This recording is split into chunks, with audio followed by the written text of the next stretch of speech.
Welcome to Luca and Miguel. Enjoy the video. You start by preparing devices. This saves time later.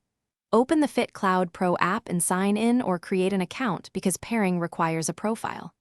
Once done, ensure Bluetooth and location are enabled on your phone. The app uses location to discover the watch. Make sure the watch is charged above 50% and is on the pairing screen. If you see a firmware prompt, skip for now, complete pairing first, then update. This avoids interruptions during the connection process.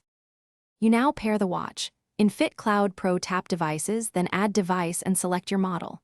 The app will search. Once the watch appears, tap it. When a PIN or QR appears, confirm it on both devices so they trust each other. Next, grant mandatory permissions, sensors, and background activity so the app can sync steps, heart rate, and receive notifications. Make sure notifications are allowed, otherwise call and message alerts won't arrive. Once permissions are granted, syncing starts automatically.